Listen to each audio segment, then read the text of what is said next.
Finally last chapter पे आ गए हैं। इसके बाद ये बुक ख़त्म हो जाएगी। फटाफट ख़त्म करते हैं। Chapter 52 market analysis and security analysis. Author बोलते हैं सिक्योरिटीज़ के प्राइसेस को फोरकास्ट करना सिक्योरिटी एनालिसिस का पार्ट नहीं है, लेकिन वॉल स्ट्रीट में ज़्यादा ध्यान जनरल मार्केट को प्रिडिक्ट करने में दिया जाता है और इंडिविजुअल इश्यूज़ के स्टॉक प्राइसेस प्रिडिक्ट करने में दिया जाता है। तो अगर एज्यूम करें ये सारी एक्टिविटीज़ सीरियसली की जाती हैं, सिर्फ एक गैस नहीं होते, तो ऑथर इसको एक नाम देते हैं मार्केट एनालिसिस का। सिक्योरिटी एनालिसिस वो है जो ऑथर ने पूरी बुक में सिखाया है, और मार्केट एनालिसिस ऑथर मार्केट का डायरेक्शन प्रिडिक्ट करने को बोल रहे हैं। ऑथर बोलते हैं अगर हम प्रिडिक्ट कर सकते हैं कि स्टॉक प्राइस कैसे मूव करेगा फ्यूचर में बगैर इंट्रिंसिक वैल्यू को जाने, तो सिक्योरिटी एनालिसिस सिर्फ फिक्स्ड वैल्यू टाइप इन्वेस्टमेंट्स का ही करना चाहिए। और कॉमन स्टॉक्स के केस में हमें ये मास्टर कर लेना चाहिए कि कब खरीदना है और कब बेचना है, और वो कौन से इश्यूज हैं जो सबसे ज़्यादा इंक्रीज़ होंगे और सबसे जल्दी इंक्रीज़ होंगे। अगर प्राइजेस फोरकास्ट किए जा सकते हैं तो सिक्योरिटी एनालिसिस में मत्था मारने की ज़रूरत नहीं है हमें। फिर ऑथर मार्केट एनालिसिस बताते हैं दो तरह के होते हैं। पहले तरह के मार्केट एनालिसिस में हम फ्यूचर प्रिडिक्ट करने के लिए पास्ट देखते हैं कि पास्ट में कैसे स्टॉक मार्केट ने मूव किया है, और दूसरे में हम देखते हैं कि इकोनॉमिक फैक्टर्स कैसे फ्यूचर में इम्पैक्ट होंगे, जैसे business conditions, political outlook, money rates. अब पहले तरह के मार्केट एनालिसिस के बारे में डिटेल में बात कर लेते हैं। ये मार्केट एनालिसिस मानता है कि मार्केट खुद का बेस्ट फोरकास्टर है, और इसमें मार्केट बिहेवियर स्टडी किया जाता है पास्ट के जो स्टॉक प्राइस मूवमेंट के चार्ट्स हैं उनको देख के, और इस प्रोसेस को हम बोलते हैं चार्ट रीडिंग। और जो लोग ये काम करते हैं उनको चार्टिस्ट बोलते हैं। और ऑथर बोलते हैं ये जो टेक्निकल स्टडी का फैशन चला ये पिछले 15 साल से ही चला है, यानी 1925 से, और 1927 से सिक्योरिटी एनालिसिस ने अपनी इज्जत खो दी है और आज तक उसकी इज्जत रिकवर नहीं हुई है। फिर ऑथर चार्ट रीडिंग को डिस्कस करते हैं पूरी डिटेल में। वो बोलते हैं कि ये साइंस नहीं है, क्योंकि अगर ये साइंस होता तो इसकी जो कंक्लूजन्स होती वो रूल डिपेंडेंट होती, और अगर रूल डिपेंडेंट होती तो कोई भी बंदा कल का स्टॉक प्राइस या कल का मार्केट कहाँ जाएगी या अगले हफ्ते कहाँ जाएगी ये बहुत ही इजीली फोरकास्ट कर सकता था और पैसे कमा सकता था कॉन्टिन्यूसली, सही टाइम पे खरीद के और सही टाइम पे बेच के। लेकिन ये इम्पॉसिबल है, क्योंकि अगर फोरकास्ट डिपेंडेबल होते तो ह्यूमंस हैं जो वो उन पे एक्ट करके उन्हें इनवैलिडेट कर देते। क्योंकि रूल डिपेंडेंट है तो सबको पता है कि ये करने से ये होगा, तो सारे सेम टाइम पे करने की सोचेंगे। तो जो पहले कर लेंगे उनको फ़ायदा हो जाएगा, जो बाद में करेंगे उनका नुकसान होएगा, तो सबका फ़ायदा नहीं हो सकता। और जो समझदार चार्टिस्ट होते हैं उनको ये बात पता है कि चार्ट रीडिंग में सक्सेस पाने के लिए आपको अपना रूल सीक्रेट रखना पड़ेगा, ज़्यादा लोगों को पता नहीं लगने देना वो रूल, नहीं तो उस रूल की वैल्यू ख़त्म हो जाएगी। और इसी वजह से चार्ट रीडिंग कॉन्टीन्यूसली सक्सेसफुल नहीं हो सकता लंबे टाइम के लिए, क्योंकि अगर किसी को वो रूल पता चल गया तो वो फटाफट से उस रूल को यूज़ करके ट्रेडिंग करेंगे और उस रूल की वैल्यू ख़त्म कर देंगे। चार्ट ट्रेडिंग एक थ्योरेटिकल बेसिस पे काम करती है। उसका प्रेमिस है जो मार्केट की मूवमेंट्स हैं वो इन्वेस्टर्स की एक्टिविटीज़ और एटीट्यूड्स को रिफ्लेक्ट करता है, और इसीलिए अगर हम मार्केट एक्शन का पिछला रिकॉर्ड देख लें तो हम बता सकते हैं कि फ्यूचर में क्या होने वाला है मार्केट को। तो इसका प्रेमिस ठीक है जो फर्स्ट वाला पॉइंट था, लेकिन कंक्लूजन ज़रूरी नहीं है कि ट्रू हो, क्योंकि इस बात की गारंटी नहीं है ना कि जो इन्वेस्टर्स हैं वो फ्यूचर में भी वही एक्टिविटीज़ और वही एटीट्यूड रिपीट करें। लेकिन अब सवाल ये आता है कि सिक्योरिटी एनालिसिस में भी तो हम पास्ट अर्निंग्स देखते हैं कंपनी की, मार्केट एनालिसिस में सिर्फ पास्ट स्टॉक प्राइसेस देख रहे हैं हम, तो फ़र्क क्या है? तो सिक्योरिटी एनालिसिस में हम पास्ट अर्निंग्स देखते हैं जो हमें इंडिकेशन देती हैं कि फ्यूचर में भी अर्निंग्स इसके आसपास हो पाएंगी, ऐसे कुछ हो पाएंगी, तो वो भी यूज़फुल है लेकिन इनफॉलिबल नहीं है वो। सिक्योरिटी एनालिसिस और मार्केट एनालिसिस दोनों का जो डेटा होता है वो कंक्लूसिव नहीं होता फ्यूचर के रिगार्डिंग, लेकिन फ़र्क सिर्फ इतना है कि जो सिक्योरिटी एनालिसिस है उसमें हम मार्जिन ऑफ सेफ्टी मांगते हैं, जो कि मार्केट एनालिसिस में नहीं मिल सकता। चार्ट रीडिंग की फ़िलॉसफी होती है कि लॉसेस कम से कम होने चाहिए, स्टॉप लॉस लगा देते हैं वो, और प्रॉफिट्स जितने ज़्यादा हो सके उतने ज़्यादा होने दो। प्रॉफिट में कुछ ऐसा नहीं लगाता स्टॉप प्रॉफिट मैक्सिमम जितना वो ले सकते हैं उतना लेते हैं, लेकिन लॉस को कट शॉर्ट कर देते हैं वो। तो इसे फॉलो करने से जो सडन बहुत बड़े बड़े लॉसेस होते हैं वो प्रिवेंट हो जाएंगे एक तो, और कई बार बड़े प्रॉफिट्स भी रियलाइज़ हो सकते हैं। तो रिजल्ट्स बेटर होंगे, सिंपल गैस करो अगर आप उससे, लेकिन ज़रूरी नहीं है कि ओवरऑल रिज़ल्ट अच्छा है, क्योंकि ज़्यादातर केसेस में जो छोटे छोटे लॉस होते हैं उनका एग्रीगेट होता है जो वो काफ़ी ज़्यादा हो जाता है कुछ एक बड़े प्रॉफिट से, क्योंकि इसमें आप एक्टिवली ट्रेडिंग भी करते हो तो ट्रेडिंग एक्सपेंस भी बढ़ जाते हैं। और जैसे जैसे चार्ट ट्रेडिंग पॉपुलर होता है लॉसेस का जो अमाउंट है वो बढ़ जाता है और प्रॉफिट्स का जो अमाउंट है वो कम हो जाता है, क्योंकि जब पॉपुलर ज़्यादा होगा तो ज़्यादा लोगों को सिग्नल मिलेगा बाय करने का सेम टाइम पे। तो इसका रिजल्ट क्या होगा, कॉम्पिटिटिव बाइंग होएगी, सब कहेगा मैं पहले ख़रीद लूँ मैं पहले ख़रीद लूँ, और इसी के चक्कर में एवरेज प्राइस हायर हो जाएगा पूरे ग्रुप का, क्योंकि जब बहुत सारे लोग एक साथ खरीदेंगे तो प्राइस बढ़ेगा ना। और ऐसे ही जब उनको सेल सिग्नल मिलेगा तो एक बहुत बड़ा ग्रुप सेल कर रहा होगा सेम टाइम पे, जिसकी वजह से उनका सेलिंग प्राइस भी गिर जाएगा, क्योंकि बहुत सारे लोग एक साथ बेच रहे होंगे। जो समझदार चार्ट स्टूडेंट होते हैं वो इस थियोरेटिकल वीकनेस को समझते हैं और उन्हें पता है कि जो मार्केट फोरकास्टिंग होती है वो एक आर्ट है जिसमें टैलेंट की ज़रूरत है, जजमेंट की ज़रूरत है, इंट्यूशन की ज़रूरत है और बहुत सारी और पर्सनल क्वालिटीज़ की ज़रूरत है। कोई रूल या सिंपल प्रोसीजर नहीं होता इसका जिसको कोई भी बंदा फॉलो करे तो सक्सेस मिलेगा उसे। इंडिविजुअल क्वालिटीज़ पे ज़्यादा डिपेंड करता है कौन सक्सेसफुल होगा इसमें कौन नहीं होगा। फिर अब दूसरे मार्केट एनालिसिस की बात करते हैं जिसमें इकोनॉमिक फैक्टर्स को देखा जाता है। तो ऐसे ही एक मेथड था बहुत पहले जो कि percentage of blast furnaces in operation पे डिपेंड करता था। उसके हिसाब से ऐसा था सिक्योरिटी प्राइसेस बॉटम पे पहुंच गए हैं अगर जो ब्लास्ट फर्नेसेस इन ऑपरेशन है जो वो 60% ऑफ टोटल से डिक्लाइन हो गए, और सिक्योरिटी प्राइसेस टॉप पे पहुंच गए हैं अगर जो ब्लास्ट फर्नेस इन ऑपरेशन है वो 60% से ज़्यादा हो गया अपस्विंग में। और भी ऐसी 2-4 थ्योरीज थी। तो इन थ्योरीज की वीकनेस ये है कि इनमें टाइम एलिमेंट है जो कि बहुत इंपॉर्टेंट है। ऑथर बोलते हैं ये बहुत ही आसान और सेफ है फोरकास्ट करना कि हाई इंटरेस्ट रेट पीरियड के बाद शार्प डिक्लाइन होगा मार्केट में, लेकिन सवाल है कितनी जल्दी होगा। इस सवाल का जवाब देने का कोई साइंटिफिक मेथड नहीं है। फिर नेक्स्ट टॉपिक पे चलते हैं, market analysis versus security analysis. Market analysis एक आर्ट है जिसके लिए स्पेशल टैलेंट चाहिए अगर सक्सेसफुल होना है उसमें, और सिक्योरिटी एनालिसिस भी एक आर्ट है और ये भी तब सेटिस्फैक्ट्री रिजल्ट देगी जब एनालिस्ट के पास एबिलिटी और नॉलेज होगी।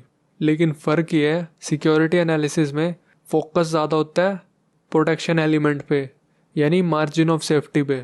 अगर आप मार्जिन ऑफ सेफ्टी रख के बाय कर रहे हैं तो हो सकता है जो आपको अट्रैक्टिव लग रही थी उसके रिजल्ट्स अट्रैक्टिव ना हो पर सेटिस्फैक्ट्री ज़रूर हो जाएंगे उसके, क्योंकि आपने मार्जिन ऑफ सेफ्टी रखा था। लेकिन मार्केट एनालिसिस में मार्जिन ऑफ सेफ्टी का कंसेप्ट ही नहीं है, या तो आप सही होंगे या गलत होंगे, और अगर आप गलत होंगे तो पैसा खोओगे। और मार्केट एनालिसिस का जो कार्डिनल रूल है कि losses should be cut short और प्रॉफिट सेफ गार्डेड, इसकी वजह से एक्टिव ट्रेडिंग करनी पड़ती है उसमें, और कई बार ट्रेडिंग एक्सपेंस बहुत ज़्यादा बढ़ जाते हैं जिसकी वजह से एग्रीगेट रिजल्ट्स जो होते हैं उन पे फ़र्क पड़ता है। जैसे कि मैंने पहले बताया एग्रीगेट ऑफ लॉसेस और ट्रेडिंग कॉस्ट है जो वो कुछ एक जो प्रॉफिट होते हैं इसमें बड़े बड़े उनसे ज़्यादा होता है। मार्केट एनालिसिस में आप ये सोच रहे हो कि मैं ज़्यादा चालाक और ज़्यादा लकी हूँ मेरे कॉम्पिटिटर से, और दूसरों के एक्सपेंस पे आपको प्रॉफिट होगा। आप एज्यूम कर रहे हो बाय सिग्नल पे या सेल सिग्नल पे आप दूसरों से जल्दी एक्ट कर लोगे। स्टॉक मार्केट में जब लोग घुसते हैं तो सबको लगता है कि मैं ही हूँ 30 मार खां। जब लॉसेस होते हैं तब सबकी आंखों के सामने सच्चाई आती है। मार्केट एनालिसिस काफ़ी आसान है सिक्योरिटी एनालिसिस से, और इसके जो रिवॉर्ड्स हैं वो जल्दी रियलाइज़ हो जाते हैं, लेकिन लॉन्ग रन में मार्केट एनालिसिस के रिजल्ट्स डिसअपॉइंटिंग होंगे, क्योंकि दुनिया में कोई भी ऐसा भरोसेमंद तरीका नहीं है जिसे फॉलो करके पैसा आसानी से और जल्दी कमाया जा सके। और मार्केट एनालिसिस में ये भी एज्यूम किया जाता है कि अगर आउटलुक अच्छी है, अर्निंग्स इंक्रीज होने वाली है फ्यूचर में, तो वो इशू खरीद लेना चाहिए इस एक्सपेक्टेशन में कि जैसे ही वो हायर अर्निंग्स रिपोर्ट होंगी इनकम स्टेटमेंट पे तो स्टॉक प्राइस बढ़ जाएगा। अब इसमें प्रॉब्लम ये है कि जो करंट मार्केट प्राइस है वो ऑलरेडी इस चीज़ को अकाउंट में ले रहा है कि फ्यूचर प्रोस्पेक्ट्स अच्छे होंगे। फाइनली ऑथर कंक्लूड करते हैं कि मुझे नहीं लगता एनालिस्ट फोरकास्ट कर सकते हैं market behaviour with a fair degree of success, चाहे वो चार्ट रीडिंग के थ्रू हो, चाहे वो आपकी बिजनेस आउटलुक हो, चाहे वो आपकी इंडिविजुअल कंपनी आउटलुक हो। बल्कि एनालिस्ट बेहतर रिजल्ट्स पा सकता है अगर वो ये सिर्फ 4 चीज़ों पे ध्यान दे। पहला, स्टैंडर्ड सीनियर सिक्योरिटीज़ खरीद सकता है एनालिस्ट जो कि सारे सेफ्टी टेस्ट पास कर रही हैं। दूसरा, वो सीनियर सिक्योरिटीज़ खरीदी जा सकती हैं जो इन्वेस्टमेंट रेटिंग की हैं बट उनमें अपॉर्चुनिटी भी मिल रही है अच्छा खासा प्रॉफिट होने की। तीसरा, ऐसी कॉमन स्टॉक्स या स्पेकुलेटिव सीनियर इश्यूज ढूंढ सकता है जो इंट्रिंसिक वैल्यू से कम प्राइस पे ट्रेड हो रही हो। चौथा, प्राइस डिस्क्रिपेंसी देख सकता है रिलेटेड सिक्योरिटीज़ के बीच में और फिर स्विच मार सकता है एक सिक्योरिटी से दूसरी सिक्योरिटी में, और हेजिंग आर्बिट्राज वगैरह भी कर सकता है। अब ऑथर बोलते हैं एनालिस्ट की बहुत बातें होगी, अब अटेंशन लेके जाते हैं ओनर ऑफ सिक्योरिटीज़ पे। पहला बात करते हैं इन्वेस्टर ऑफ स्मॉल मीन्स। तो 3 तरह की इन्वेस्टमेंट कर सकता है बंदा, इनकम के लिए, प्रॉफिट के लिए या स्पेकुलेशन। तो सबसे पहले इनकम के लिए वाली बात करते हैं। इसमें ऑथर बताते हैं सिर्फ एक ही सेंसिबल इन्वेस्टमेंट है सेफ्टी पर्सपेक्टिव से भी और इनकम पर्सपेक्टिव से भी, वो है यूएस सेविंग्स बॉन्ड्स। दूसरा है प्रॉफिट के लिए इन्वेस्टमेंट। तो इसमें ऑथर 4 अप्रोच बताते हैं जो स्मॉल इन्वेस्टर और लार्ज इन्वेस्टर पे दोनों पे एप्लीकेबल होती हैं। पहली, लीडिंग कॉमन स्टॉक्स खरीदी जा सकती हैं जब जनरल मार्केट लेवल काफ़ी लो हो। इसके लिए पेशेंस और करेज चाहिए, लेकिन over a long period of time result बहुत अच्छे आएंगे इस स्ट्रैटेजी के। फिर दूसरा, ऐसी इंडिविजुअल इश्यूज खरीद सकते हैं जिनमें स्पेशल ग्रोथ पॉसिबिलिटी हो और जब वो रीजनेबल प्राइस पे मिल रही हो कंपेयर टू जो उनकी फाइनेंशियल एग्जिबिट है। ये वाला ऑपरेशन साउंड और प्रॉफिटेबल भी हो सकता है और इल फाउंडेड और कॉस्टली भी हो सकता है आपके लिए। तीसरा, वेल सिक्योर्ड सीनियर इश्यूज देख सकते हैं जिनके साथ कोई प्रिविलेज अटैच्ड हो। ये रेयर है मिलना लेकिन इम्पॉसिबल नहीं है, इसमें भी पेशेंस और परसिस्टेंस चाहिए। चौथा, ऐसी सिक्योरिटीज़ खरीदें जो इंट्रिंसिक वैल्यू से काफ़ी कम पे ट्रेड हो रही हो। इंट्रिंसिक वैल्यू सिर्फ पास्ट अर्निंग्स और लिक्विड एसेट वैल्यू ही नहीं देखती, फ्यूचर अर्निंग पावर भी देखती है, लेकिन जो कंजर्वेटिवली एस्टिमेट की गई हो। फिर तीसरी, जो स्पेकुलेशन के लिए कर सकते हैं। ऑथर बोलते हैं इन्वेस्टर के पास प्रिविलेज है कि वो स्पेकुलेटर भी बन सकता है और उसके पास ये भी प्रिविलेज है कि वो बाद में पछताए। इसमें ऑथर बताते हैं कि 3 तरह से स्पेकुलेशन कर सकते हैं। पहला, किसी नए वेंचर की स्टॉक खरीद के। ऑथर बोलते हैं ये बिल्कुल मत करो, इसमें प्रोबेबिलिटी हमारे खिलाफ है। ऑथर बोलते हैं ऐसी कंपनीज में इन्वेस्ट करने से अच्छा तो आप अपना 75% पैसा खिड़की से बाहर फेंक दें और जो बाकी 25% बच गया वो बैंक में रख दें। दूसरा है मार्केट में ट्रेडिंग करके। ऑथर के हिसाब से ट्रेडिंग में सक्सेस या तो गलती से मिलता है, मतलब लक अच्छा था आपका और वो परमानेंट नहीं होता, या फिर आपने बहुत ही गजब टैलेंट है कोई जो कि लाखों में एक बंदे में होता होगा, मतलब ये स्ट्रैटेजी भी मैक्सिमम लोग फॉलो करेंगे तो फेल होंगे। तीसरा यह है कि आप ग्रोथ स्टॉक्स खरीद सकते हैं अगर वो ठीक ठाक प्राइस पे मिल रही हैं। ऑथर बोलते हैं अगर स्पेकुलेशन करनी है तो ये वाला थोड़ा बेटर तरीका है पिछले 2 से। इसमें आपके चांस ब्राइट हैं compare to other 2 forms of speculation. फिर दूसरे तरह के इन्वेस्टर की बात करते हैं, इन्वेस्टर ऑफ लार्ज मीन्स। तो बड़े इन्वेस्टर के पास टेक्निकल एडवांटेजेस तो होती हैं ओवर स्मॉल इन्वेस्टर्स, लेकिन उसके पास लिमिटेशंस भी होते हैं कुछ, जैसे कि यूएस सेविंग्स बॉन्ड्स में इनकम के लिए वो अनलिमिटेड पैसा नहीं डाल सकता क्योंकि गवर्नमेंट ने लिमिट डाली हुई है उसमें। जैसे अपनी भी जो गवर्नमेंट स्कीम्स होती हैं उनमें एक इन्वेस्टमेंट लिमिट होती है, 1.5 लाख तक ही कर सकते हैं अंडर सेक्शन 80C एक्सेट्रा। तो इनकम के लिए फिर उसे यूएस सेविंग्स बॉन्ड्स के अलावा भी और स्ट्रेट इन्वेस्टमेंट देखनी पड़ेंगी क्योंकि उसके पास ज़्यादा पैसा है, सारा यूएस सेविंग्स बॉन्ड्स में नहीं डाल सकता। दूसरा, इन्फ्लेशन भी बड़ी और सीरियस प्रॉब्लम है उसके लिए क्योंकि उसके पास पैसा ज़्यादा है। और फिर वो सिर्फ पॉपुलर और एक्टिव स्टॉक्स में ही इन्वेस्ट कर सकता है क्योंकि उसके पास पैसा ज़्यादा है तो बड़ी रकम इन्वेस्ट करेगा, बड़ी रकम एक्टिव इश्यूज़ में ही इन्वेस्ट कर सकता है। अगर वो इनएक्टिव में करेगा तो बाइंग सेलिंग में ही प्राइस हिल जाएगा पूरा। तो इसकी वजह से उसकी इन्वेस्टमेंट साइज़ है वो काफ़ी बड़ा होगा और कॉन्सनट्रेटेड होल्डिंग्स होंगी उसकी। फिर तीसरे पे आते हैं investments by business corporations. Author के हिसाब से सिर्फ एक ही लॉजिकल इन्वेस्टमेंट है बिजनेस कॉरपोरेशंस के लिए, वो है यूएस गवर्नमेंट बॉन्ड्स जिनमें कॉरपोरेट इनकम टैक्स पे एग्जेम्पशन मिले। बाकी तरह की इन्वेस्टमेंट्स में हायर रिटर्न तो मिल जाएगी लेकिन लॉस की रिस्क भी बढ़ जाएगी। फिर है चौथा इंस्टीट्यूशनल इन्वेस्टमेंट, जो इंस्टीट्यूशनल इन्वेस्टर करते हैं, जैसे इन्वेस्टमेंट ट्रस्ट भी होते हैं फिनेंशियल इंस्टीट्यूशंस में, तो उनका तो बिजनेस ही यही है इन्वेस्टमेंट करना। उनको ज़्यादा नहीं बताना चाहेंगे ऑथर कि क्या करना चाहिए क्या नहीं करना चाहिए, लेकिन जो फिलेंथ्रोपिक या एजुकेशनल इंस्टीट्यूशंस हैं जैसे कि फाउंडेशंस होती हैं, Bill Gates and Melinda Gates foundation है जो, उसमें कुछ पैसा होगा जो कि मैनेज होता होगा, वो पैसा कहीं पे इन्वेस्ट होता होगा जिससे इनकम जनरेट होती होगी, और वो इनकम फिर उस फाउंडेशन के ऑब्जेक्टिव के लिए यूज़ की जाती है। ऐसे ही जो एजुकेशनल इंस्टीट्यूशंस होते हैं, यूनिवर्सिटीज़ होती हैं, उनके ट्रस्ट होते हैं, उनका पैसा भी इन्वेस्ट होता है ताकि इनकम जनरेट हो सके, ताकि एजुकेशनल इंस्टीट्यूट को रन किया जा सके।